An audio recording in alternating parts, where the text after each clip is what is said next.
Welcome to the Rex Andrews Show. Glad to have you this morning. Fantastic day here. It's the spring of 2021, and I woke up to 8 inches of snow. Can you believe it? 8 inches of snow just outside of Boulder on, it's April 16th. So if you're new to the show, thank you for tuning in. Welcome to the program. Glad to have you. If you are a returning listener, thank you very much because of your listening and our great guests, like we have another one of those today. We have rocketed into the top 10 fastest growing podcasts in the world, which is quite the accomplishment because guess what? There are millions of opportunities out there for people to tune in and get their podcasting content. So thank you very much. A little bit of house cleaning. If I could talk this morning, a little bit of house cleaning before we get started. Don't forget to subscribe and do comment. And I am not bashful. I'm a well-dressed beggar. I even have a collar on my shirt today. So I will ask if you like what we're doing, please give us those 5 stars. It helps us get positioning in the app stores. So thank you for that. I also recommend that you stop by the website for the show. We have bios and information on all of our guests. And we're going to talk about a lot of things today. So you probably may not have time to write things down. So please stop by, check out their profiles from everybody who's ever been on the show. Information, some interesting stuff we've got out there, just all kinds of cool things. So please stop by the show, rexandrewshow.com. Okay, fantastic. You know, everybody who knows the story of the show and how we roll here, it's all about telling human stories. So interesting people doing interesting things. And today we got another one of those. But my challenge in life is I have too many interests for just one lifetime. And around the corner, and every corner it seems, there's another discovery. So today we've got a great discovery. I think you'll enjoy our guest. So excited to have her on. She's from over the pond. She's coming in to visit with us today from South Africa. So we're excited to have another one of our international guests, which we do on an extremely regular basis. She's an international speaker. I'm going to talk about some of the things that she does with that. She's a relationship expert. She's also a published author. She does some blog and vlog, so she's got a lot of content out there. You'll find her on the internet. And she also provides her content in online self-service and then also live type training things, what she does. So what I'd like to do is welcome to the show this morning, Paula Quinsee. Paula, how are you? Hi, Rex. I'm well, thanks, and you? Yeah, fantastic. I'm glad to have you. I love it when we get our guests international. Our booking system's great because we've been blessed to now have listeners in 32 countries and on 6 continents. And if we could figure out how to market the penguins, we might even have the 7th continent, but haven't got that figured out today. So, Paula, what we like to do on the show, which you know, if you listen in, is we like to tell the human side, the story, the people side behind who they are today, the success, because everybody we have on the show, regardless of age, is doing successful and great and amazing things. So what I'd like to do, before we get started on your story, could you give us a website or social media link or something there that we could have listeners who might want to be following along this morning, follow along? Yes, absolutely. I am on all the social media platforms, so you can find me on Twitter, Facebook, Instagram, LinkedIn, and YouTube. And then my website is paulaquinsee.com. Can you spell the Quinsee for us so that way people don't get confused on what spelling might be today? Absolutely. So Quinsee as in Q-U-I, N for Nelly, S for sugar, double E for echo. Okay, fantastic. All right. So, Paula, what we'd like to do is we'd like to have you bring us back on your history. So we'd like to know, where were you born? Where were you raised? Because those often aren't the same. Things that you did growing up, you know, interests you had, whether you were into sports or theater or writing or computers or heck, even if it was shoplifting. We won't make you turn yourself in. I don't laugh. I had a guy who was when he was 15-year-old, was a car thief. So that was his interest outside of goofing around.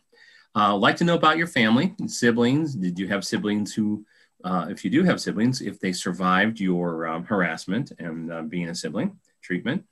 About your parents. your parents have huge influence in our lives. You know, what your father do for a living growing up, mother. And sometimes those influences from our parents can be either very motivating for support, or it can say, heck, I don't want anything to do with that, and I want to, you know, go in a different direction and prove people wrong. So it's always a different situation. And I know you have some chaos in your youth. So then we'll hopscotch up through your education and then just kind of make our way up to today. So don't worry if you forget that awfully long list. I will ask these questions. So take us back to the beginning, Paula. Where were you born? Sure. Going back that far back, I was born in those days, what is called Rhodesia. Currently, today, it's called Zimbabwe. I grew up there, well, lived the first 7 years of my life in Rhodesia. And I think pretty much a typical sort of lifestyle upbringing, kids out playing outdoors, climbing trees, just my brother and myself. So he's older than me, 5 years older than me, just the two of us. Had a typical, I guess, family life where, you know, weekends were socializing, went to school in Dudley Hall Primary in in Salisbury, Salisbury in Rhodesia. But it wasn't long. It wasn't a long journey there because, as you know, we all have stories, and I guess that's where I say my story starts, my life-defining moment, which is at the age of 7. My mom was killed in an accident, and I always skip the details, but I've, as part of my own growth and journey, have decided to own my story. Mm-hmm. And so when I say she was killed in an accident, the truth of the story is back then in those days, Rhodesia was at war, and my mom was on one of the Viscount aeroplanes that was shot down by terrorists. Oh my goodness. Yeah. There were 2 planes that were shot down. She was on the second one. And so that's, I suppose, where in my mind, my story begins, because that was a life-defining moment for me where my whole life changed. Okay. So what happened from that point? I mean, you lose your mom. That's not very good experience for a 7-year-old.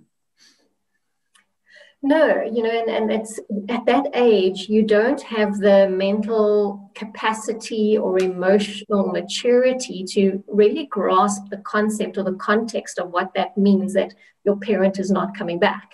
Mm-hmm. You know, you saw them one day and the next day they're gone. Okay. So based on that, my dad decided that the best place to raise 2 children and young children at that stage, so I was 7, my brother is 5 at that stage. Well, he's 5 years older than me. He decided that it was better to bring us to a safer country, which was South Africa. So we left Rhodesia shortly thereafter. And I've been in South Africa ever since. Okay. So I'm now 49 years old. I'm not ashamed to tell my age. I have no superstitions about that. And I've been in South Africa ever since. Okay.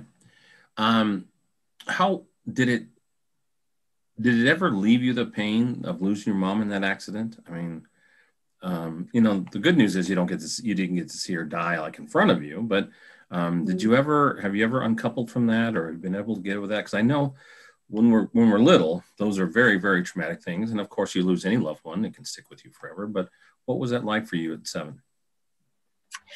At 7, I think I learned to, and this is where my survival strategies kicked in, and it got me into the work that I'm doing today, but we'll touch on that later. But my father, and I always say that, you know, he might as well have died with her, because when she died, he just became emotionally unavailable. Okay. It was his way of, you know, dealing and internalizing with stuff. And I suppose generational as well, and stereotyping. Typical male, you know, don't show emotion, don't show weakness, be strong, be brave, you're the protector, the provider, all of those kind of things. And I'm generalizing when I say that, but it was that generation that he came from. So we never really spoke about the incident. It was almost became a taboo topic. So I internalized a lot of the stuff. However, in saying that, that's where my next life-defining moment came in as part of my journey and my story, because shortly thereafter, moving to South Africa, I didn't have a safe, warm, nurturing home environment because of the relationship with my dad. And I guess the way that he was coping and dealing with losing his high school sweetheart, you know, Sure. and the stress that comes with having to raise two young children. And on top of that, without knowing it back then, but knowing a lot more about it now, is post-traumatic stress disorder from war and being in this armed forces. So shortly after moving to South Africa, my next sort of life-defining moment is I experienced sexual abuse as a child. Oh, that's terrible.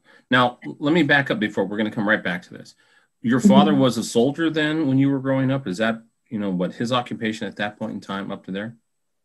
Well, he was in the armed forces. He obviously served his term or his period, but he was on the reservist list. And Okay. because Rhodesia was at war, they called on all resources possible. So there were times when he was away from home, having to serve a short-term notice or period within the armed forces.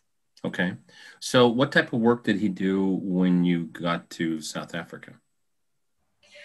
So in Rhodesia, he was in the civil earthworks and engineering and mechanical engineering. And when we moved to South Africa, moving to a country where you have no support system, you have no identity, you have no network, you have no, you know, qualifications in terms of that's recognized by the country you're in, or very Right. little, say. He then resorted to trying his hand at being an entrepreneur, and he, because we lived in Knysna, which is a coastal town, he decided to catch fresh seafood and to go and sell seafood to restaurants throughout the country and become a service provider to restaurants. Okay. My dad was always very big on nature and fishing and hunting and camping and hiking and those kind of things. Okay. Now, was your father native to Zimbabwe or in Rhodesia, or was it, where was his family from originally? So he and his parents were all originally born in South Africa, but Okay. then moved to Rhodesia and lived for many years between Rhodesia and Zambia, which are bordering countries. And I suppose that's why maybe deep down he decided to come back home, so to speak, sure. So back to South Africa, but had been out of the country for so long that, you know, didn't really have a network to tap back into. Sure. Okay, so coming up to, okay, that helps me with some information there, understand what your dad did and those stuff. So, you know, he loses his wife, he becomes dispassionate. It was his way of dealing with it. He might as well have died, as you said, you know, almost like ghost dad type thing. Comes back, you know, tries his hand at something new that was not in his education, obviously, if he was an engineer. But then you start these experiences with sexual abuse. Now, I know these are always difficult topics to discuss, so you share whatever level you want to share, okay? And the question I have is, in life, around the world, sexual abuse is far more frequently when someone is being abused by someone they know, okay? Mm-hmm. And usually, oftentimes it can be family members, it can be relatives, it can be a trusted advisor at school or something like that. So what was your situation like? Was it someone close by, or was it somebody in your life, or was it a stranger? So you're absolutely correct. The stats are, especially where child abuse is considered, it's someone close to you that's built some level of trust or rapport. It wasn't a family member at that point. It was someone in the community, so in the surrounding neighborhood that, you know, I was obviously familiar with. Mm-hmm. And so that was the first incident. Okay. And then we moved from Knysna, where we were staying, to Johannesburg. Okay. And in the interim, my dad remarried, so we had a new family, and we moved to Johannesburg. and, you know, new life, new wife, new family, new start. And lived in Johannesburg for a couple of years. Obviously, in hindsight, he married for all the wrong reasons. He was on the rebound. He, in his mind, you know, needed a woman or a wife or a mother to take care of two young children. Mm-hmm. And so, in hindsight, got married for all the wrong reasons, and Sure. it didn't last that long. But in the duration of that was my second exposure of sexual abuse as a child, and it was a indirect family member. Okay. As a result of that relationship. So how old were you when these incidents took place? So I've blocked out a lot of it, to be honest, in terms of actual dates and that. But age-wise, it was between the ages of 8 and 14. Okay. And there were multiple episodes in different ways with different people. And primarily because of not being in an emotionally stable environment, I had not developed the skills, the emotional skills to say no, to speak up, for fear of, which is a common thing that comes hand in hand with children that have been Sure. You know, molested or abused. The fear, the assumption or the internalization of shame, of embarrassment, of guilt, of feeling dirty, of you know, all of those things that come with it. Well, and added into your stew of dysfunction, you know, you didn't have a close, stable family environment, so there was probably additional emotions of, you know, well, is this acceptance? Is this a show of love? Is this a show of care? And then, you know, the abuse of it. I mean, what a cocktail of horrible feelings that an 8 to 14-year-old would have to endure. Plus, on top of that, just the physical lasting effects of sexual abuse are horrible. I mean, it's a lot of people talk today that they even categorize sexual violence as PSTD because it is so impactful. I had a woman on our show, I forgot to get my list out this morning, that was raped when she was in college, and she didn't address it for almost 20 years. Yeah. So it's a very, very traumatic thing. So you said this turned into a pivotal moment. What was, did you get out of the situation? Did you have to move, or how did you get away from this second round of offense? So I developed the skills in terms of being conflict avoidant. Okay. So I would try and avoid situations. I would shut down, withdraw. I would freeze, basically. So you talk about post-traumatic stress disorder. That was my way that I developed in order to cope with this over the years. But I had, by that stage, because of the environment, you know, the more you are exposed to an environment, the more it becomes the norm. It almost becomes familiar that, well, this is just the way that things are. Sure. This is just the way that things happen. Yeah. And so it had an impact on my self-confidence, my self-esteem, my self-worth, how I saw myself, those kind of things. And I always remember having the experience of feeling like I was trapped inside the wrong body, if that makes sense. No, it does. I just was so disconnected from, you know, who I wanted to be or how I thought things should be to what I was feeling inside. And yeah, I grew up with so many insecurities, and it played out in different ways. One of them was I developed binge eating as a way of controlling my environment, where I would binge eat and then purge. Oh. It was a form of control, but a form of cry for help, a release of that internalized pain and trauma, which I only realized afterwards, later on in life, when I eventually went for therapy to process and deal with all of this. So did your father know about these abusers and this abuse?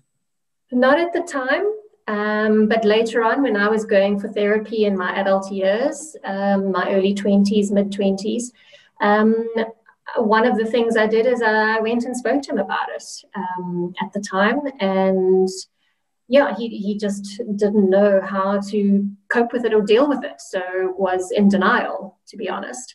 Okay. Yeah. How did this impact your schooling? Were you a good student? Did you let this, did this permeate across that damage and cause you all kinds of problems with school? How was your education? Yeah, I was an average student. Okay. I struggled with certain subjects, particularly mathematics. So I'm not strong when it comes to financials and mathematical, situations, which is funny being a business owner, because that's one of the most important things that you have to know about running a business. That's you right. need to know your numbers. You know your numbers, that's for sure. So did you have outlets besides the binge eating and the purging? And did you play any sports or drama or anything else? Or were you pretty reclusive? What was your spare time like? Yeah, so in junior school, I did quite a bit of sport, but going into senior school, I withdrew a lot, and I became very much more conscious about myself and my body. And so I didn't really participate in school. The only real outlet that I had was we lived on a plot or like a farm, and my love was my horse. That was where I felt the safest. So I poured all my energy into riding my horse. Okay. Oh, that's good. Well, as humans, we have to have outlets. For stress, I just have to. And if people, what I've learned, I'm not a therapist. I don't have any training in any of this stuff. I'm just an observer. But if people can get a reasonable outlet, it generally can help them as they cope. Coping. Life is all full of all kinds of struggles. It's generally how we cope with things and how we respond to things. So when did you decide to make the decision? Well, that's a double negative.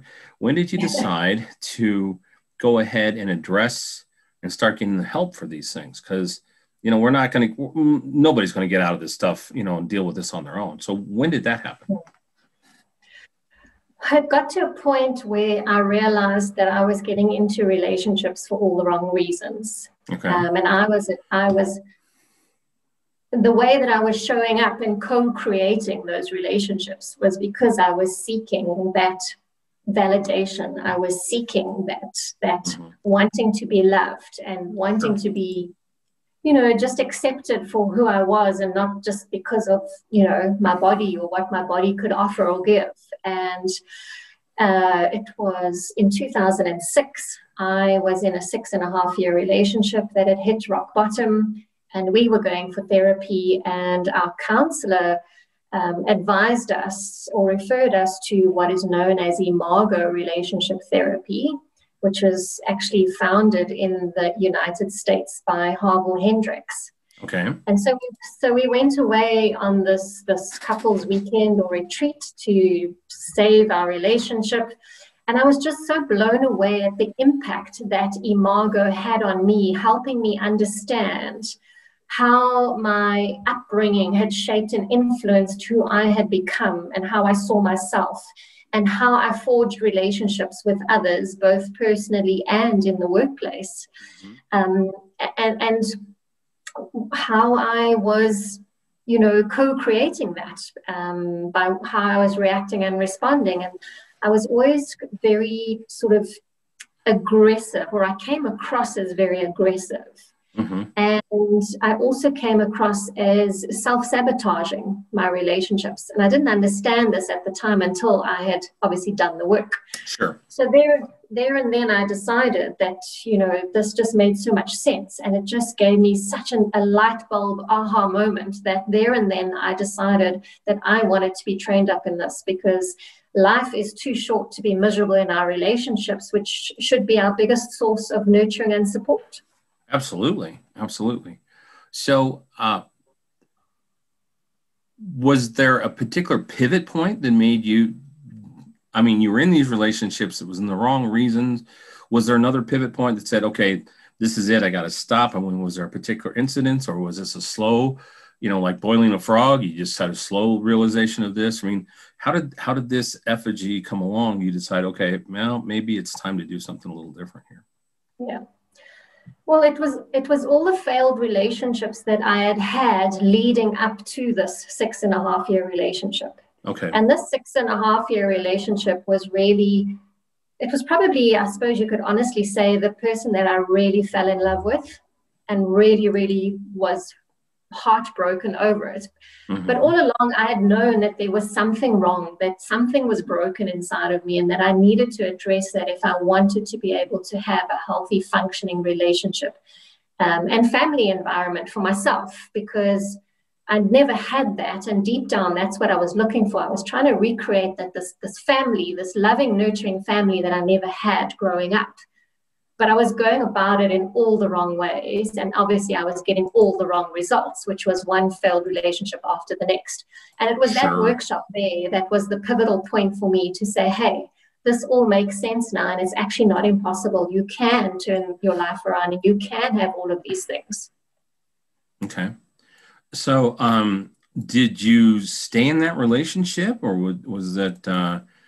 did that end? I'm just trying to figure out, did it end? Did you go through this journey of transformation and healing alone, or did you just, did you do this with a partner? So sadly, no, it didn't save our relationship. And primarily because I was blaming my partner for everything that had gone wrong and for why our relationship had failed, because he was having an affair. Until I had to take a step back and look in the mirror and go, how did I co-create this?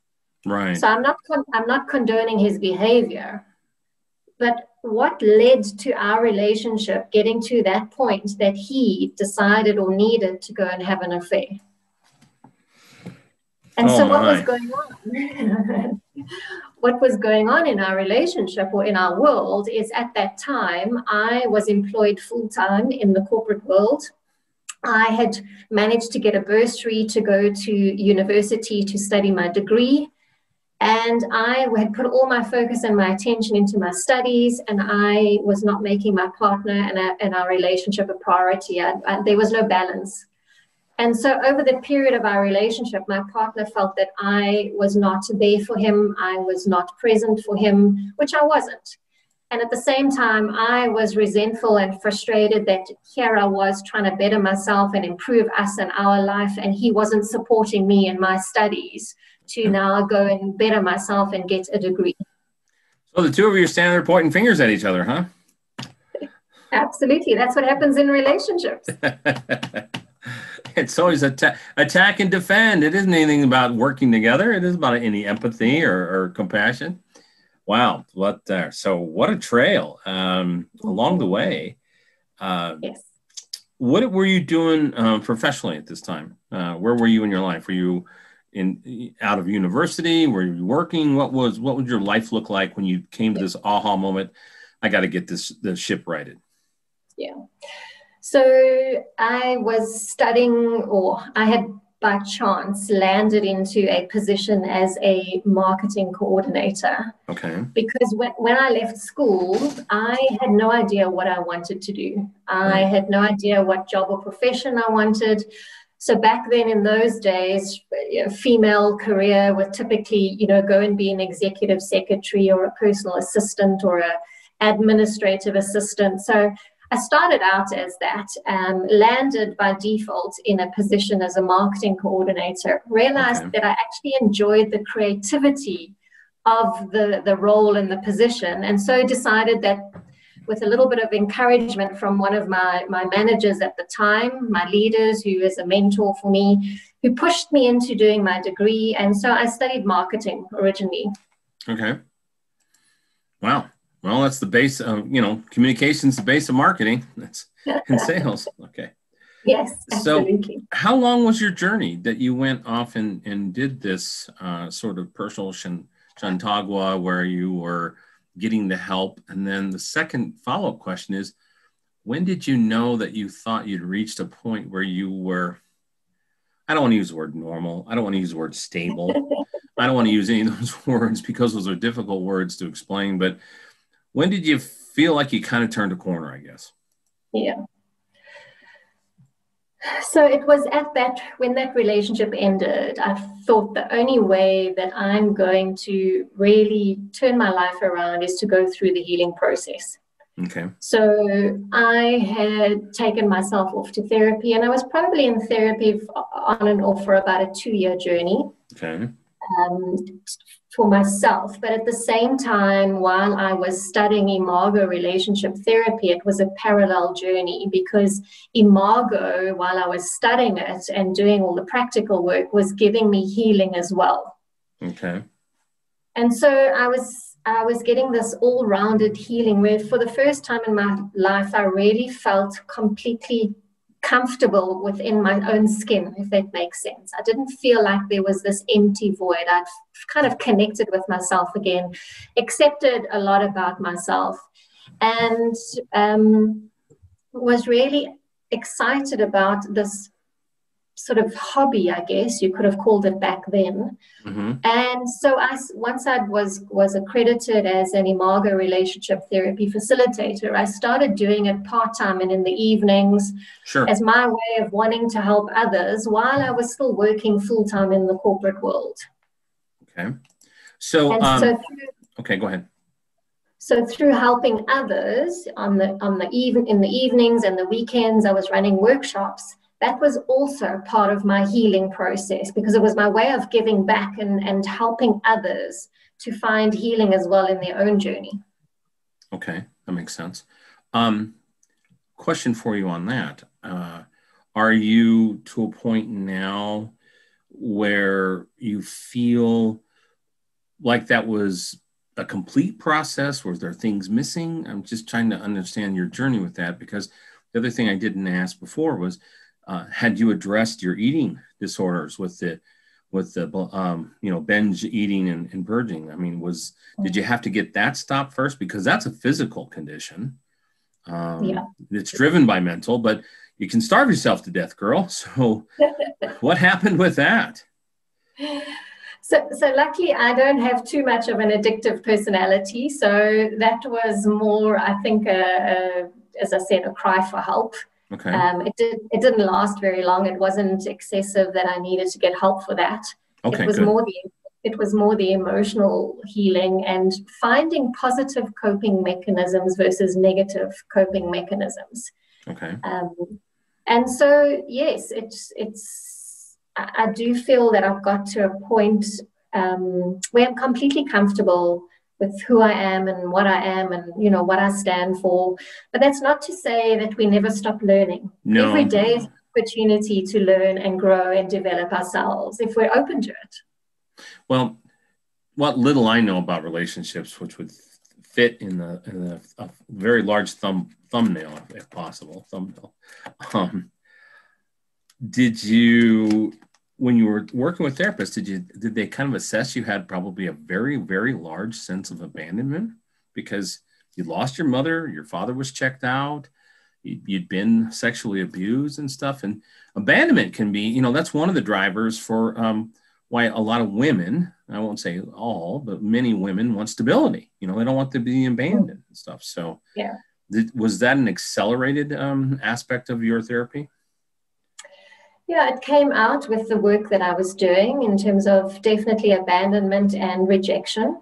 Okay. And a sense of not feeling, good enough or competent enough, and not being able to trust, especially on an emotional level, that right. somebody would want to love me or would want me in their life or would want me to be around, you know.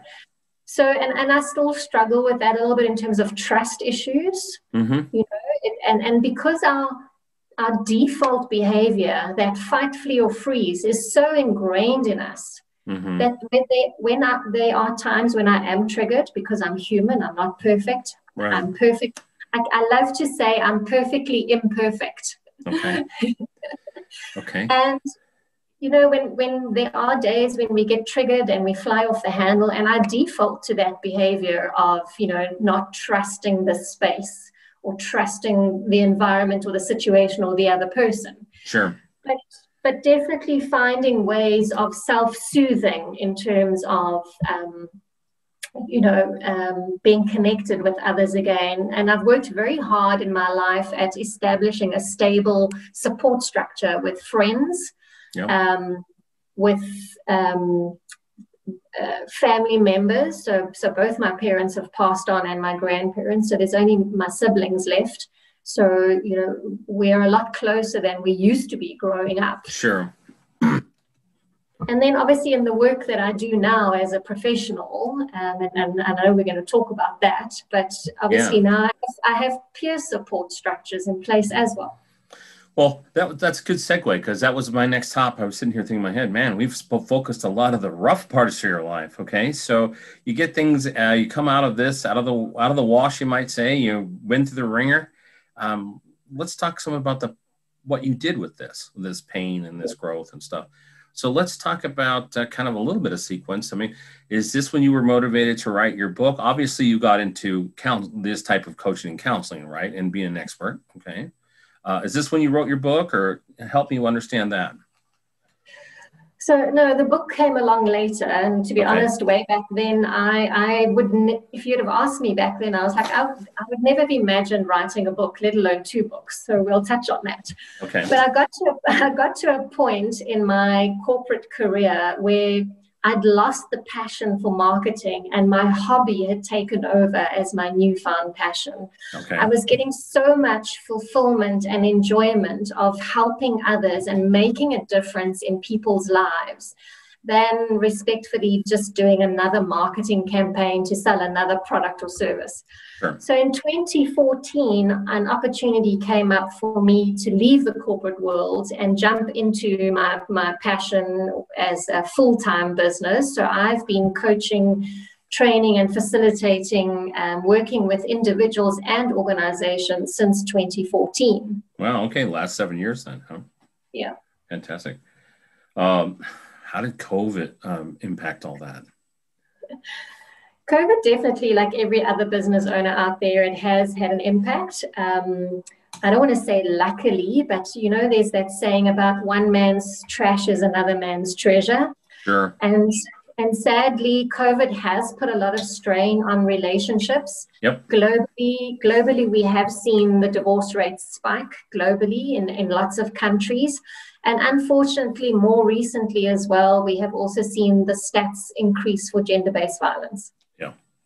So when you were doing this when you went full-time, coaching and training, were you working with a particular niche profile of people, certain age? Obviously, if you're a relationship expert, you dealt with people around relationships. But was it any particular age? Was it all over the map?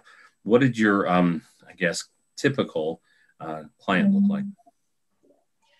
So my focus was relationships, and it was every step in the relationship journey. So an individual who was struggling to find a partner or sustain a relationship because they hadn't yet clarified what it is or was they are looking for in a life partner. Okay. So working with a single person that wants to get into a relationship. Then the new couple or new relationship that are either looking to get engaged and take that next step, or they're looking to move in together and take that step.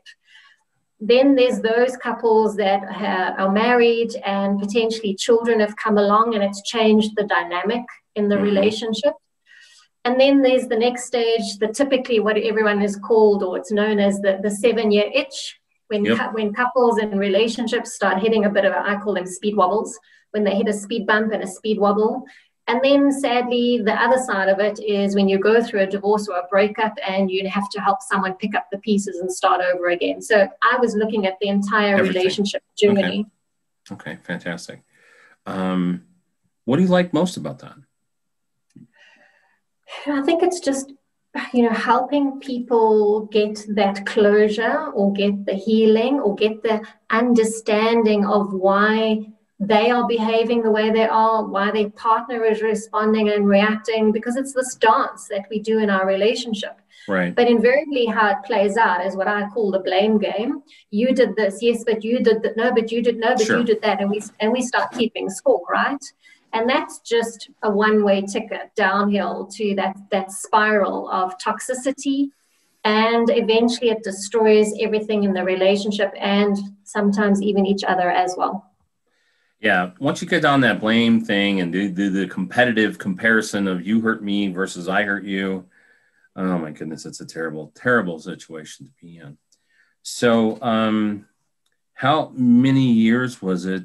Now, did you package up this training in self-service? I mean, you've been doing this for 7 years. How long ago did you do that? What was the book? Help me understand sort of how you deliver your coaching and training now, and kind of a timeline, how that put together, and then we'll talk about your books.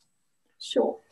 So from 2009 to 2014, I was primarily focusing with relationships and couples. Okay. So initially in a part-time capacity, I was working with couples and I was running workshops specifically around relationships.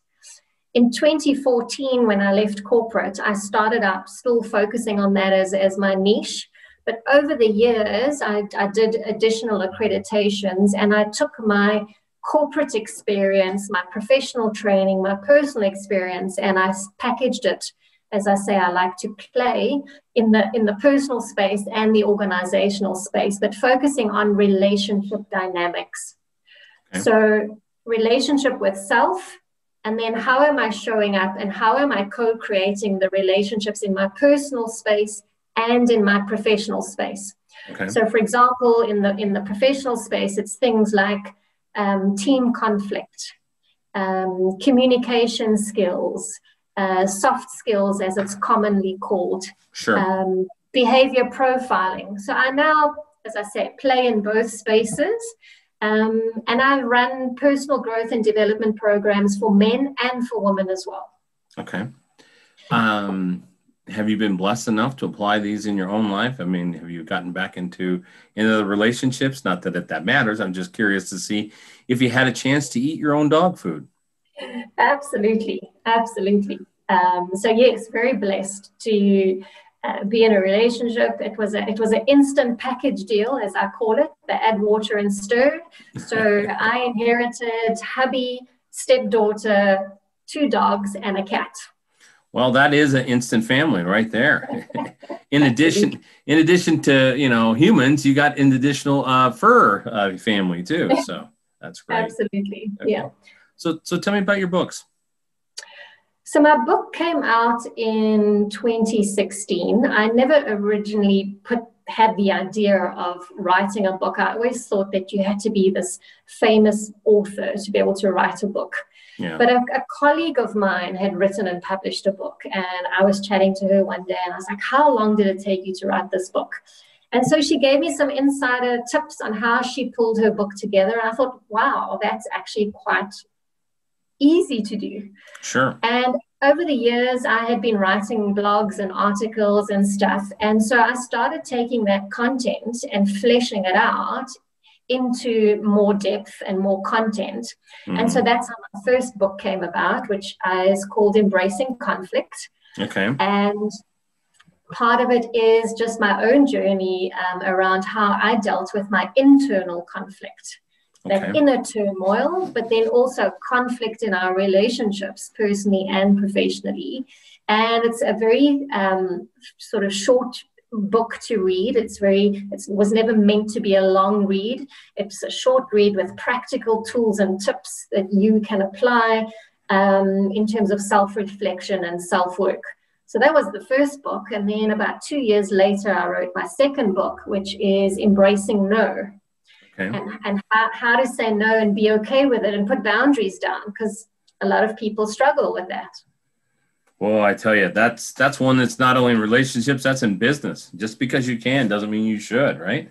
So absolutely. Are these books available still on the online or the Amazon, your own website? How does someone get a hold of one? Absolutely. So they are on Amazon. They are also online on my website. And they are available on one of the local sites here, which is called Take a Lot. Okay, fantastic. Looking back at your book writing experience, was it what you expected? Was it about what you expected? Was it harder or easier? Because a lot of people I interview and talk to have books, and so a lot of people have misconceptions of what that process really is. So what was it like for you? Yeah, definitely was not, I guess, what I thought it would be. I think and my perspective is, when you write a book, it's sounds all fancy and it sounds all special and that, but as somebody said to me, it will be the most expensive business card you've ever printed. Yeah. Because you won't get rich from selling books unless you are a bestseller, but it will open doors for you. And I never realized it or really grasped it back then, but now I do, because it does open doors. Mm-hmm. But I'm certainly not rich from book sales. No. It's kind of like podcasting. If you walk into podcasting doing it for the money alone, they're coming for the wrong reason. If you're doing writing a book, it's the same thing. You're not going to get wealthy off of those unless something takes off, but that's generally not the case, and I deal with authors every single day. Looking back, what would you have done different in the book writing?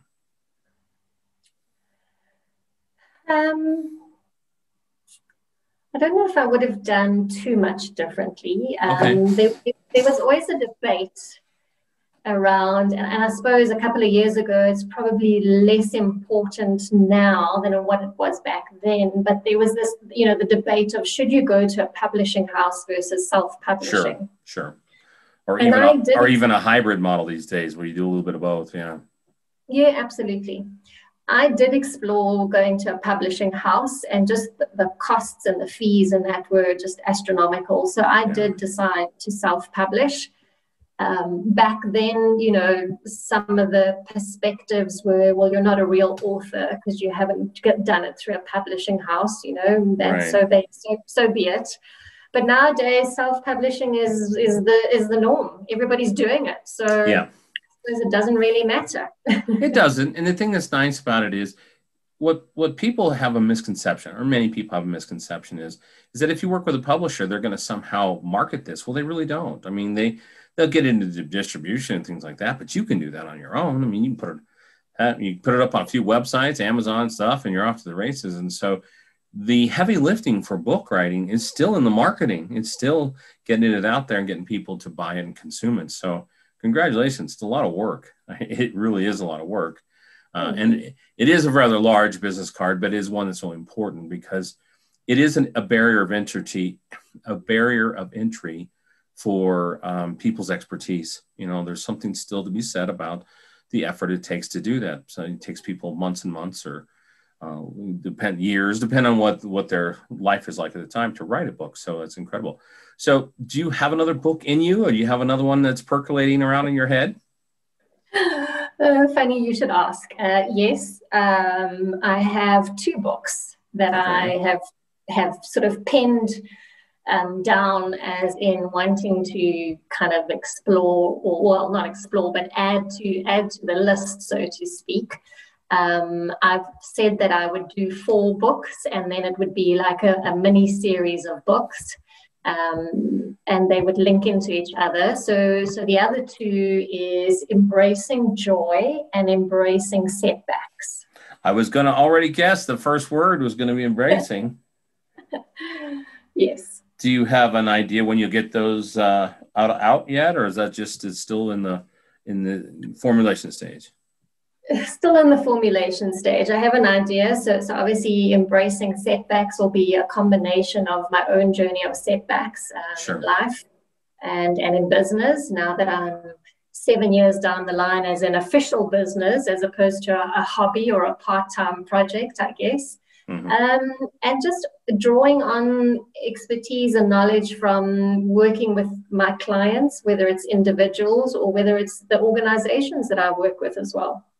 Well, I wish I had the genius to say I thought of this, but I didn't. I'm an avid reader and consumer of biographies, podcasts, and human stories. And I've always liked kind of a motto that the former Navy SEAL, Jocko Willink, always says, is that when he embraces difficult things, it's like, well, if something bad happened, you say good.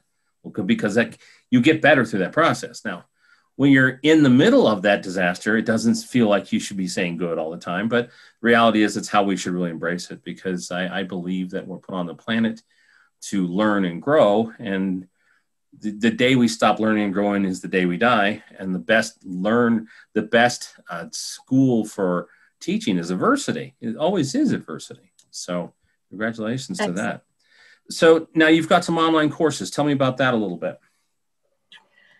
Yes, so I started running a men's personal growth and development program actually going on 7 years ago now. Wow. Called the Man Cave Mastermind Program, because I had a lot of men coming to me in their personal journey saying, I'm not sure if it's me, I'm not sure if it's my relationship, or if I'm going through a midlife crisis, because that's often how it's termed for men, midlife crisis, where women will term it as having a meltdown or an emotional breakdown. But at the end of the day, we're going through a similar journey. We just use different language. Sure. And I suppose because I grew up in a predominantly male-dominated household with just my father's persona, and then obviously an older brother, I found that I could relate easier with men. So I started off with that, because I also realized through my healing and my journey and my therapy and my professional training that there weren't very many spaces for men to go to, because of the stigma involved with seeking help and therapy. Fantastic.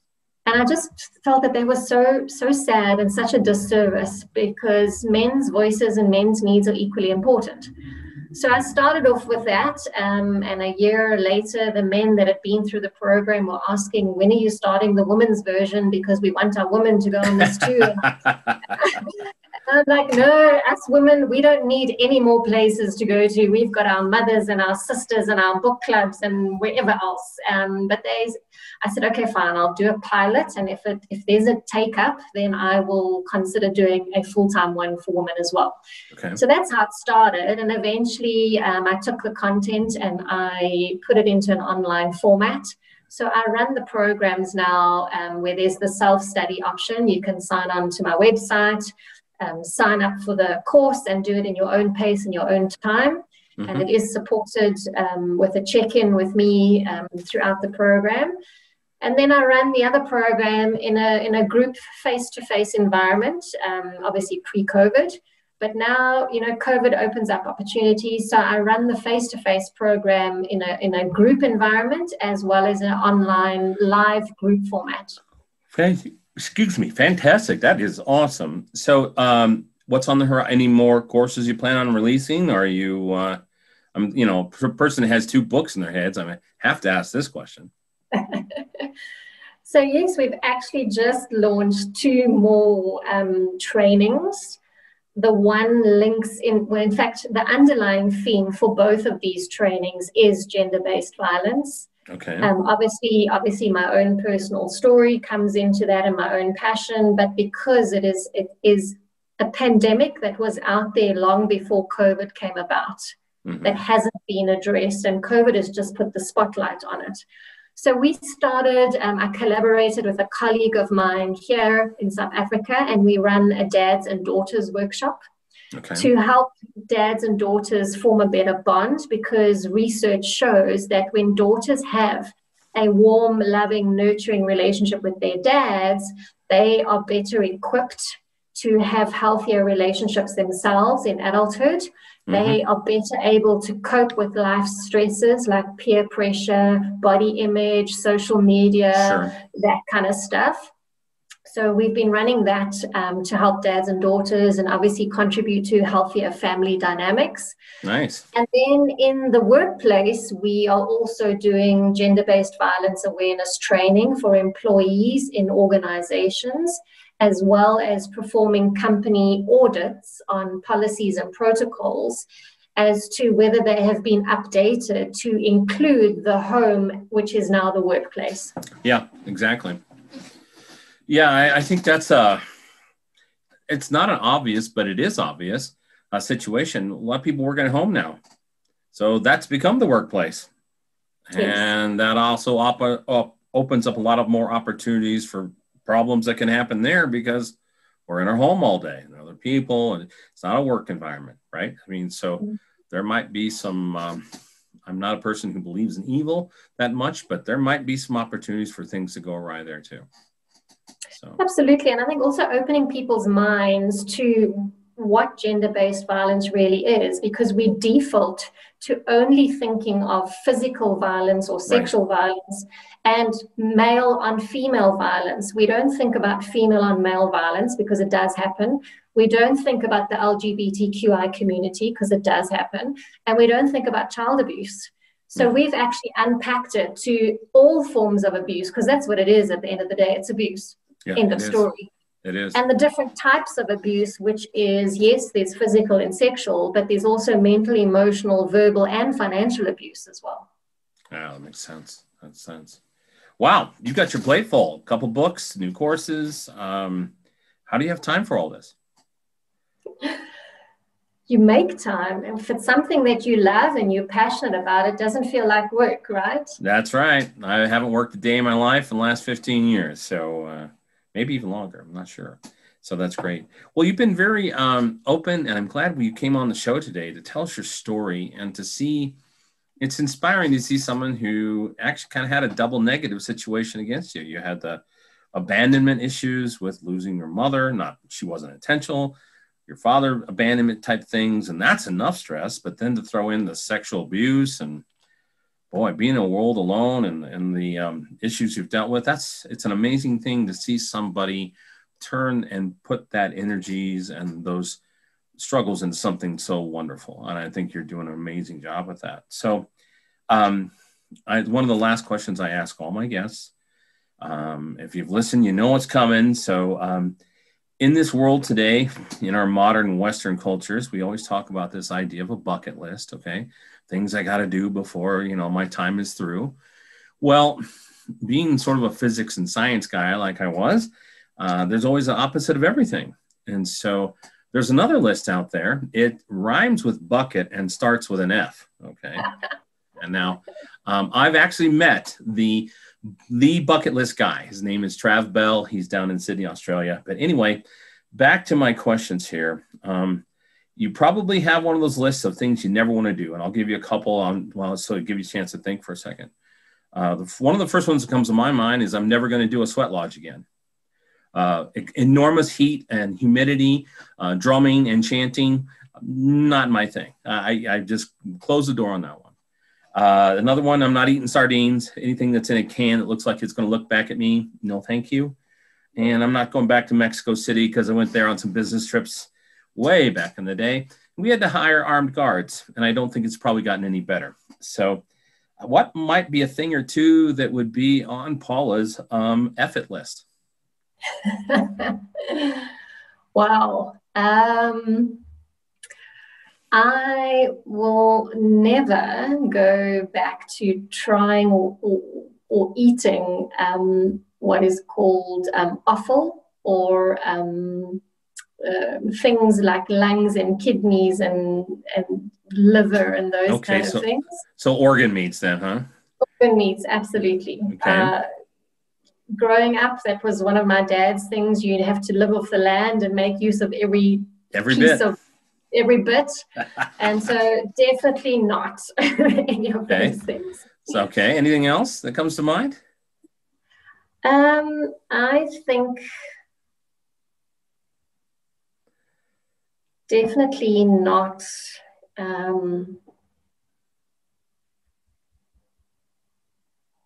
No, we got some, she's thinking, the wheels are turning for those who are watching on video here.